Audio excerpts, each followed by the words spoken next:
मेरा नाम ज्योति है। आज मैं आपको अपनी कहानी सुनाने वाली हूँ। आज ही मेरी शादी अमर से हुई है। शादी एक अच्छे बड़े घर में हुई है, पैसों की कोई कमी नहीं थी। मैं और मेरे पिता अपने आप को बड़े खुशकिस्मत मानते थे कि हमें ऐसा घर मिला है।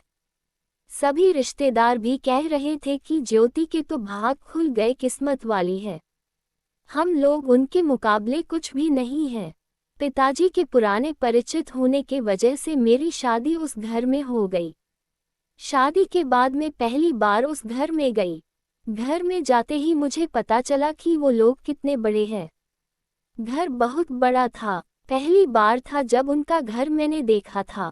सब कुछ बहुत अच्छा था। सुहागरात का समय आ गया, लेकिन उसके पहले मेरी सास और ननंद मुझे अकेले में ले गई।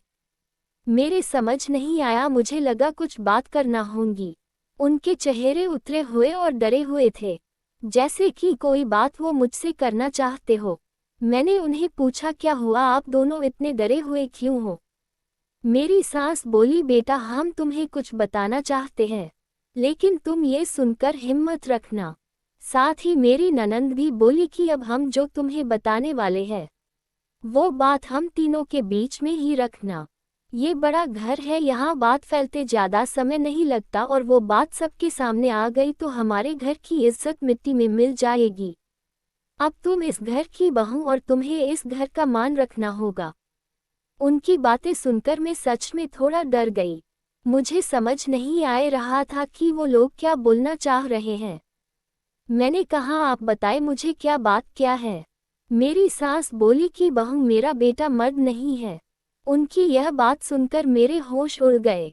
उन्होंने कहा कि मैं जानती हूँ कि तुम सोच रही होंगी कि फिर हमने तुम्हें क्यों फंसाया, लेकिन हमारी भी मजबूरी है, हम ये बात ऐसे बता नहीं सकते थे, वरना सभी को पता चल जाएगी। मेरा बेटा रात में अक्सर बाथरूम में ही रहता है। पता नहीं वहाँ क्या करता, जब भी उससे पूछो तो यही कहता है कि उसका पेट खराब है। कमरे में जाने के पहले अपने पति के लिए यह बातें सुनकर मुझे समझ नहीं आ रहा था कि मैं क्या करूं। मेरी ननंद कहती है कि तुम उससे बात करना, थोड़ा समय उसके साथ बिताओ, फिर उससे खुलकर बात करो, अगर कुछ हो सकता है तो हम जरूर करेंगे। हम तुम्हारे साथ हैं, तुम्हें अकेला नहीं छोड़ेंगे। सुहागरात वाली रात यह सब सुनकर मैं अपने कमरे में जा रही थी।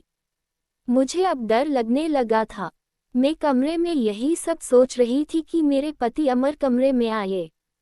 कमरे का दरवाजा बंद किया और दरवाजे से ही पेट पर हाथ लगाते हुए आए, बिस्तर पर मेरी तरफ पीठ करके बैठे और बोले कि उनका पेट खराब। और कुछ ही सेकंड में वो उठकर बाथरूम में चले गए। बिल्कुल वैसा ही हुआ जैसा कि मेरी सास ने मुझसे कहा था। पेट खराब हो तो थोड़ी देर बाद वो बाथरूम से बाहर आ जाते, लेकिन वो करीब 1 घंटे तक बाथरूम में ही रहे। मैं बाहर चुपचाप अपने बिस्तर पर बैठी रही। उन्हें मैंने आवाज भी नहीं दी। बस यही सब सोचते सोचते मैं बिस्तर पर लेट गई। करीब 2 घंटे बाद वो बाथरूम से निकले। मेरा अब उनसे बात करने का मन ही नहीं था। मुझे लगा कि मेरे साथ धोखा किया गया। वो भी चुपचाप अपने बिस्तर की साइड पर जाकर सो गए। सुबह मैं अपने आप को खुशकिस्मत मान रही थी और रात होते होते अपनी किस्मत को कोसने लगी। सुबह मैं जल्दी उठी और बाथरूम में गई। बाथरूम में जैसे ही गई मेरे होश उड़ गए, क्योंकि बाथरूम में एक नई नाइटी थी, साथ ही मेकअप का सामान। ये सब क्या था मुझे समझ नहीं आ रहा था। एक ऐसे इंसान से मेरी शादी क्यों करवा दी? सुबह मेरी सास और ननंद ने मुझसे पूछा, क्या हुआ बेटी रात में? मैंने कहा, वही जो आपने बताया था। ये कहकर मैं रोने लगी। मेरी ननंद ने कहा, माँ मैं कह रही थी ऐसे किसी लड़की की जिंदगी खराब मत करो, लेकिन तुम सभी ने मेरी बात नहीं मानी। अब ये क्या ऐसे ही घुट घुट कर यहाँ रहेगी? मेरी सास बोली कि बेटा तू जो भी फैसला लेंगी हम तेरे साथ है, लेकिन तुझे यह वचन देना होगा कि ये राज तेरे मुंह से नहीं निकलेगा। अगली रात फिर वो कमरे में आए। मुझे अब उनकी तरफ देखने का भी मन नहीं हो रहा था। मैं चुपचाप अपना बिस्तर करके अपनी साइड पर सो गई, क्योंकि अब बात करने को रखा क्या था। उन्होंने भी अभी तक कुछ बात नहीं की, उसकी वजह भी मैं जानती थी। थोड़ी देर वो बिस्तर पर बैठे रहे और फिर उठकर वो बाथरूम में चले गए। मैं समझ गई थी कि वो क्या करने गए हैं। थोड़ी देर बाद बाथरूम से चीजें गिरने की आवाज आने लगी। कुछ टूटने की थोड़ी देर बाद आवाज रुकी और इस बार वो जल्दी ही बाथरूम से बाहर आ गए। आकर बिस्तर पर सो गए। हमारे बीच कोई बात नहीं हो रही थी। मैं तो ये सोच रही थी कि मैं क्या करूं। यही सब सोचते सोचते नींद आ गई। सुबह जल्दी उठी और फिर मैं बाथरूम में गई। लेकिन इस बार बाथरूम में जब गई तो सब कुछ बिखरा हुआ था। नई नाइटी को फाड़ दिया था, मेकअप का सामान बिखरा हुआ था। बाथरूम में कचरे में एक कागज भी था जिस पर लिखा था टू माई ब्यूटीफुल वाइफ। मेरे मन में अब शक आया कि ये सामान और कपड़े कहीं मेरे लिए तो इन्होंने नहीं रखे। लेकिन फिर मैंने सोचा कि मेरी सास और ननंद मुझसे झूठ क्यों बोलेगी। अभी मैंने उनसे कुछ बात नहीं की। सुबह मेरी सास और ननंद फिर मुझसे सहानुभूति जता रही थी। मुझे उनकी बातों से लगा कि वो चाहती है कि मैं अमर को छोड़कर इस घर से चली जाऊं। मुझे अब मेरी सास और ननंद पर शक हुआ। मैंने घर की पुरानी नौकरानी से बात की। मैंने बातों बातों उससे पूछा कि अमर कैसे है। वो बोले कि वो तो बहुत सीधे है। उनकी माँ और बहन तो चाहती थी कि उनकी शादी उनके बहन के पति के रिश्तेदार से हो। बहन और माँ तो बहुत कोशिश की लेकिन उनके पिता नहीं माने और उनके दोस्त के परिचित यानी आपसे शादी करवा दी। वो दोनों तो आपकी शादी के खिलाफ थे। कई दिनों तक घर में विवाद भी होता था। लेकिन तुम्हारे पति अमर ने कहा कि पापा जो बोले वही करते हैं। मुझे अब पता चल गया था कि मेरी सास और ननंद मुझे क्यों भगाना चाहते थे, इसलिए उन्होंने मुझसे झूठ कहा था। उन्होंने शायद अमर को कुछ कहा होगा।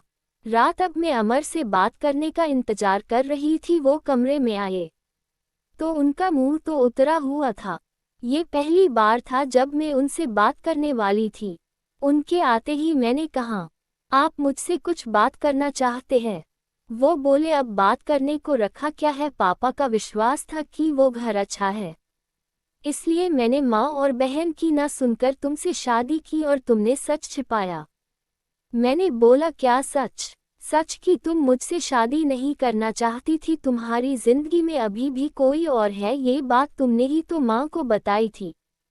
घर की इज्जत और पापा के कारण मैं चुप हूँ, कुछ कदम नहीं उठा रहा। और मैंने भी देख लिया, सुहागरात रात जिंदगी में बहुत स्पेशल होती है। लेकिन मेरे बाथरूम में 2 घंटे रहने पर भी तुम्हें फर्क नहीं पड़ा। माँ ने सही कहा था कि तुम आवाज भी नहीं दोगी, बात भी नहीं करोगी। मैंने बोला, बाथरूम में रुकने को उन्होंने कहा था। और वो कपड़े और मेकअप वो मेरी बहन ने रखा था। कहा था पहली रात का गिफ्ट है, तुम्हारे लिए बाथरूम में रखा था। मैं उठकर उनके पास गई और उन्हें कहा, आपको पता है उन्होंने मुझे क्या कहा? फिर मैंने उन्हें सारी बात समझाई। कहा कि वो चाहते थे हम दोनों में गलतफहमी हो और हम अलग हो जाए, ताकि वो जो चाहते हैं वो पूरा हो जाए। उन्हें गुस्सा आया लेकिन मैंने कहा, नहीं, अब हम इस बात को यही खत्म करेंगे और किसी को कुछ नहीं कहेंगे। उस रात मेरी सारी परेशानी और गलतफहमी दूर हो गई। वो थी मेरी सही मायने में सुहागरात। अगली सुबह मेरी सास और ननंद ने मुझसे पूछा कि मेरा क्या फैसला है, मैं क्या करने वाली हूँ। मैंने कहा कि मैं आप दोनों को माफ़ करके एक नई शुरुआत करना चाहती हूँ। आपको मुझसे कोई शिकायत नहीं होगी। मैं एक बहुत अच्छी बहू बनकर दिखाऊंगी। मेरे चेहरे पर मुस्कान देखकर उनके चेहरे उतर गए। ननंद तो उसी दिन अपने घर चली गई। दोस्तों, अगर वीडियो अच्छा लगा तो वीडियो को लाइक और चैनल को सब्सक्राइब जरूर करें। और इन कहानियों को सुनाने का उद्देश्य किसी को परेशान करना बिल्कुल भी नहीं है। ये कहानी आपको इसलिए सुनाई जाती है ताकि आप लोग इन कहानियों में से कुछ न कुछ सीख सको और अपने जीवन में उस चीज़ को अप्लाई कर सको।